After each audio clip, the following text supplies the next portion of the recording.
Un grand incendie s'est déclaré dans un laboratoire de Huawei en Chine. Ce laboratoire fait partie du centre de recherche du géant des télécommunications qui est spécialisé dans les smartphones et les équipements 5G. Les terres agricoles chinoises ont été touchées par une série de catastrophes naturelles, mais les autorités affirment malgré tout qu'une récolte exceptionnelle sera assurée. Les agriculteurs ont des doutes. Les médias chinois vantent le succès de l'essai d'un vaccin en Chine, mais en regardant de plus près, les propos du responsable de l'OMS ont été cités à tort. Un manuel chinois réécrit l'histoire de la Bible. Il affirme que Jésus a tué une femme et qu'il est lui aussi un pécheur. Cette affaire survient alors que la Chine et le Vatican sont censés prolonger un accord. Et la Russie, la Chine et les États-Unis se renvoient des accusations au sujet de la réponse à la pandémie mondiale. Ceci pendant la réunion du Conseil de sécurité des Nations Unies.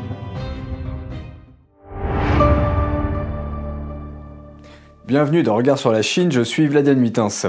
Nous nous tournons d'abord vers une explosion dans la province du Guangdong au sud de la Chine. L'explosion se serait produite le vendredi 25 à l'intérieur d'un laboratoire de Huawei. Situé dans la ville de Dongguan, le bâtiment servait de centre de recherche pour le géant des télécommunications. Selon les médias chinois, environ 1,29 milliard d'euros avaient été investis dans ce centre. Il était destiné à financer la recherche sur le développement des téléphones portables. La zone touchée par l'explosion comprenait des laboratoires effectuant des recherches sur les matériaux et une partie d'un complexe de fabrication de pièces de précision. Il a pour mission de produire 120 millions de téléphones portables par an. Selon un rapport de Reuters, le laboratoire effectue également des tests pour les antennes 4G et 5G. Un collaborateur du centre de recherche nous a confié que le lieu abrite également la zone de confidentialité principale de l'installation et qu'elle n'est pas accessible à la plupart des employés. Selon le département local des pompiers, le bâtiment qui a pris feu a été construit avec une structure en acier. Les pompiers ont expliqué que l'incendie avait principalement détruit des matériaux d'absorption acoustique. Aucune victime n'a été signalée, bien que nous ne puissions pas vérifier ce chiffre de manière indépendante. Après l'explosion, le service de propagande de la ville a d'abord nié que l'explosion provenait du laboratoire. Au lieu de cela, il a prétendu que le bâtiment était en construction et qu'il n'était pas en activité. Mais des vidéos diffusées sur les réseaux sociaux chinois ont montré des groupes de personnes fuyant le bâtiment après l'explosion, certaines d'entre elles portant des blouses de laboratoire. Les médias publics chinois ont par la suite admis que l'explosion venait bien du laboratoire. La cause de l'incident reste inconnue. Huawei ne s'est pas rendu immédiatement disponible pour faire un commentaire sur l'incident. Des conditions météorologiques et climatiques inhabituelles ont frappé la Chine dans tout le pays, causant des dommages particuliers à l'agriculture. De fortes précipitations ont provoqué de graves inondations, tandis que des catastrophes comme des coulées de boue ont entraîné d'importantes pertes dans d'autres régions. Mais le ministre chinois de l'Agriculture a déclaré que la récolte de cet automne sera exceptionnellement productive. Cette déclaration a laissé aux agriculteurs plus de questions que de réponses. Selon un nouveau rapport publié dans les médias publics chinois, le ministre chinois de l'Agriculture, Han Changfu, a déclaré que la récolte de céréales d'automne de la Chine sera exceptionnelle cette année. Selon lui, la production annuelle de céréales devrait augmenter. Mais les agriculteurs chinois nous ont indiqué que les récoltes ont subi de lourdes pertes en raison des inondations. De plus, les terres agricoles ont été touchées par des criquets et des intempéries, telles que des tempêtes de grêle et des typhons. The weather, the floods in the plains, the drought in the mountains, the price of most of the grain has gone up. People have been storing food. It's impossible to believe the minister's words. Nowadays, the people are not fools. Un autre agriculteur de la province de Hunan, M. Tan, a déclaré que la riziculture a diminué parce qu'elle n'est pas rentable. Il a indiqué que le prix des céréales a augmenté de 25% dans sa région par rapport à l'année dernière, ce qui indique que la récolte de céréales n'a pas été bonne. The more important reason is that rice farming is not profitable, and so many people don't grow it. You have to believe the opposite meaning of the officials' words. They repeatedly emphasize the bumper grain harvest this year, which has never happened before, so I think it is very likely there will be problems with the grain harvest this year. Les catastrophes naturelles ne sont pas la seule chose qui menace l'approvisionnement en céréales de la Chine. 2 suspects ont récemment été condamnés à plus de 10 ans de prison. Ceci pour leur implication dans une affaire de vol de céréales. 24 autres personnes ont été accusées de complicité et risquent également d'être punies. Le délit a été découvert pour la première fois en août dernier, quand la branche sud du groupe des réserves de céréales du pays a découvert que plus de 400 tonnes de céréales avaient disparu. Les réserves saisonnières manquantes représentent une perte de près de 129 000 €. L'affaire a mis en évidence d'importantes lacunes dans la gestion de l'entreprise. Aujourd'hui, certains se demandent s'il y a des taupes dans l'opération.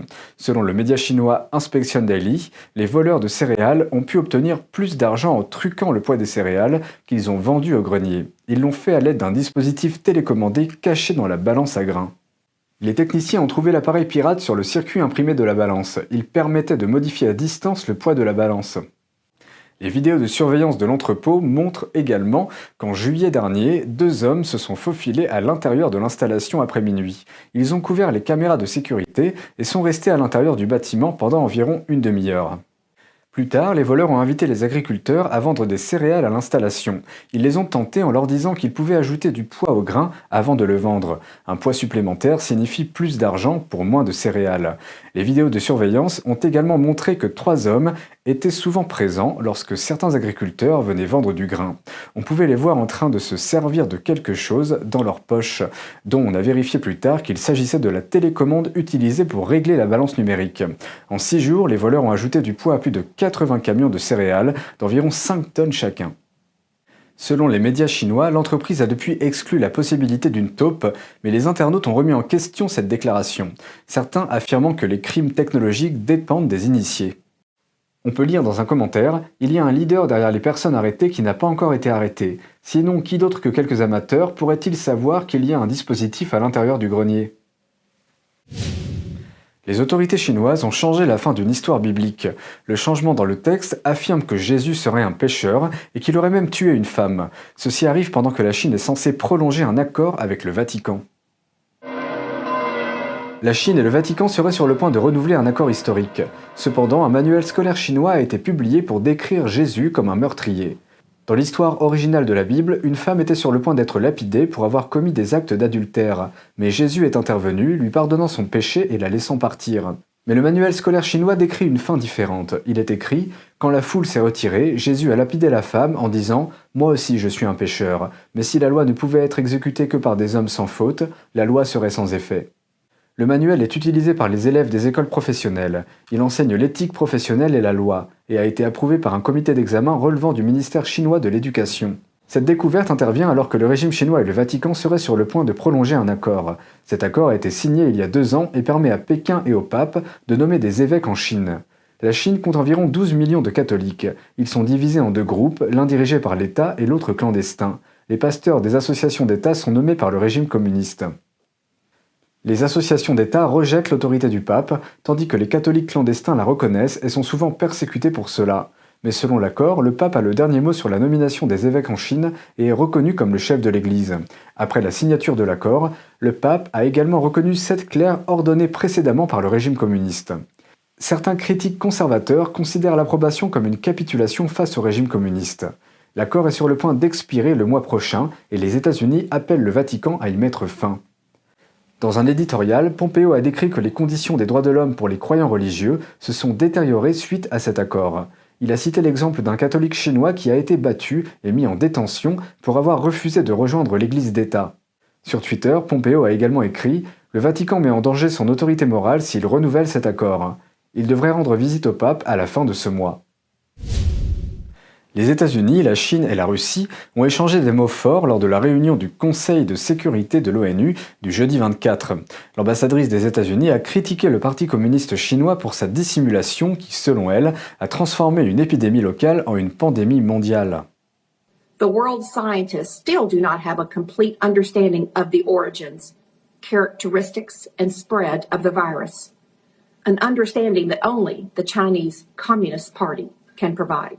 L'ambassadrice des Nations Unies, Kelly Craft, a pris pour cible la Chine et l'Organisation mondiale de la santé lors de la réunion du Conseil de sécurité des Nations Unies en déclarant que l'OMS avait aidé le régime chinois à mentir au monde. Au début de l'épidémie, l'OMS a repris le discours de la Chine selon lequel le virus n'était soi-disant pas contagieux. Pourtant, Taïwan avait averti fin décembre que ce n'était peut-être pas le cas. L'OMS s'est également opposée à l'interdiction de voyager en Chine. There is no reason for measures that unnecessarily interfere with international travel and trade.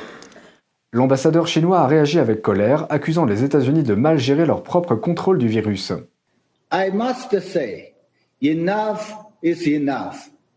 You have created enough troubles for the world already. The US is now standing against the international community and completely isolated. It's time to wake up. If someone should be held accountable, it should be a few US politicians themselves. Le ministre russe des Affaires étrangères a accusé les États-Unis d'attaquer injustement l'ONU et a félicité l'OMS d'avoir, selon lui, agi avec rapidité et professionnalisme. L'Afrique du Sud a critiqué les États-Unis pour leurs sanctions contre l'Iran. Le Niger a appelé à des réformes sur le changement climatique et la Tunisie et l'Indonésie ont mis en garde contre les rivalités politiques au sein de l'institution internationale. L'ambassadrice américaine a critiqué les membres de l'institution pour avoir mis l'accent sur ce qu'elle a appelé des rancunes politiques plutôt que sur la pandémie. You know, shame on each of you. I am astonished and I'm disgusted by the content of today's discussion. I'm actually really quite ashamed of this council. Members of the council who took this opportunity to focus on political grudges rather than the critical issue at hand, my goodness. President Trump has made it very clear. We will do whatever is right, even if it's unpopular, because let me tell you what, this is not a popularity contest. Elle a déclaré que le président Trump a pris la décision de retirer les États-Unis de l'OMS en raison de son manque de transparence et de responsabilité. Les États-Unis étaient le principal contributeur financier de l'OMS. Madame Kraft a déclaré que les États-Unis transféreront leurs ressources vers d'autres organismes plus crédibles. L'Occident interpelle la Chine sur la répression des Hongkongais et du groupe ethnique ouïghour. Ces commentaires ont été faits vendredi lors du Conseil des droits de l'homme des Nations Unies. La Chine est confrontée à de rares réprimandes. Lors du Conseil des droits de l'homme des Nations Unies à Genève, des représentants de l'Union européenne, de la Grande-Bretagne, de l'Australie et du Canada ont appelé la Chine à rétablir les droits légaux fondamentaux à Hong Kong. Ils ont également demandé à ce que le régime permette un contrôle dans la région de Xinjiang, où vit l'ethnie musulmane ouïghour. The national security law is being implemented with the apparent intention to eliminate dissent. It allows prosecution of certain cases in mainland China, a jurisdiction where defendants are often held for long periods without charge or access to legal counsel, and where we have concerns about judicial independence, due process, and reports of torture. No state should be above the law. China's turn has come. Lors du Conseil, un musulman ouïghour a témoigné du fait que sa famille est détenue dans un camp de concentration chinois. Il a demandé au Conseil de nommer un enquêteur des Nations Unies pour sa région natale. Le représentant chinois Jiang Duan a rejeté ces allégations, qualifiant d'hypocrite la politique occidentale en matière de droits de l'homme. La responsable des droits de l'homme à l'ONU, Michelle Bachelet, a déclaré la semaine dernière qu'elle envisageait une éventuelle visite au Xinjiang avec les autorités chinoises. Le directeur du FBI, Christopher Wray, a averti le jeudi 24 que des pirates informatiques chinois continuent de cibler les entreprises américaines, en particulier leurs recherches relatives au virus du Parti communiste chinois, notamment dans des domaines tels que les tests, les traitements et les vaccins. Wray s'est exprimé devant la Commission sénatoriale de la sécurité intérieure et des affaires gouvernementales au sujet des menaces pesant sur les États-Unis. Il a déclaré que quelques jours après qu'une entreprise ou une institution de recherche américaine ait annoncé des progrès, des cyberattaques liées à la Chine survenaient. Il a décrit ce phénomène comme une activité très agressive, ajoutant que la Chine est la plus grande menace de contre-espionnage du pays. Nous allons maintenant examiner quelques rapports chinois sur les vaccins. En début de semaine, plusieurs médias chinois ont rapporté que le responsable scientifique de l'Organisation mondiale de la santé avait déclaré que certains des futurs vaccins chinois contre le Covid-19 avaient été testés avec succès lors d'essais cliniques. CGTN, la version anglaise de la chaîne de télévision dirigée par le Parti communiste chinois, a également publié un article à ce sujet. Mais en cliquant sur l'article de la CGTN, on peut voir qu'il a été retiré. En y regardant de plus près, la traduction était inexacte. Le responsable scientifique de l'OMS a en fait déclaré, je cite, « si certains des futurs vaccins chinois s'avèrent efficaces », mais les médias chinois ont omis le mot « si » dans leur traduction. 5 sénateurs républicains demandent à Netflix de reconsidérer son projet d'adaptation d'une trilogie de livres de science-fiction d'un auteur chinois en série télévisée. Il affirme que son auteur a soutenu les mauvais traitements infligés par le régime chinois aux musulmans ouïghours. 5 sénateurs américains du Parti républicain ont demandé à Netflix de renoncer à son projet d'adaptation d'une série de science-fiction chinoise en série télévisée. Les législateurs, avec Marsha Blackburn du Tennessee à leur tête, s'opposent à Liu Cixin, l'auteur des livres intitulés « Le problème à 3 corps » et à la manière dont il soutient le traitement infligé aux musulmans ouïghours par le régime. Netflix a annoncé ce mois-ci qu'il allait adapter le livre et ses 2 suites en une série télévisée en langue anglaise, une série dirigée par les créateurs du succès mondial Game of Thrones. Liu est prêt à devenir producteur conseil. Les sénateurs ont désigné les commentaires de Liu dans une interview de 2019 dans le New Yorker. Il a été interrogé sur la répression chinoise contre les musulmans dans la région du Xinjiang, où un rapport des Nations Unies a estimé qu'environ 1 million de personnes, principalement des Ouïghours, étaient détenues dans des camps et soumises à une éducation idéologique. Liu a été cité comme ayant dit « Préféreriez-vous qu'ils s'attaquent aux personnes dans les gares et les écoles lors d'attaques terroristes ? Au contraire, le gouvernement soutient leur économie et essaie de les sortir de la pauvreté. » Les États-Unis et les groupes de défense des droits de l'homme ont critiqué le traitement réservé par la Chine aux Ouïghours. Mais le ministère chinois des Affaires étrangères a nié à plusieurs reprises l'existence de camps d'internement au Xinjiang, qualifiant les installations d'établissements professionnels et éducatifs et accusant ce qu'il appelle les forces anti-chinoises de diffamer sa politique du Xinjiang. Dans leur lettre à Netflix, les sénateurs ont déclaré que la décision de Netflix d'adapter Le Problème à 3 corps équivalait à citer la normalisation des crimes du gouvernement chinois et ont demandé à Netflix de reconsidérer sérieusement les implications de la mise à disposition d'une plateforme à M. Liu pour la réalisation de ce projet. Netflix n'a pas fait de commentaires dans l'immédiat.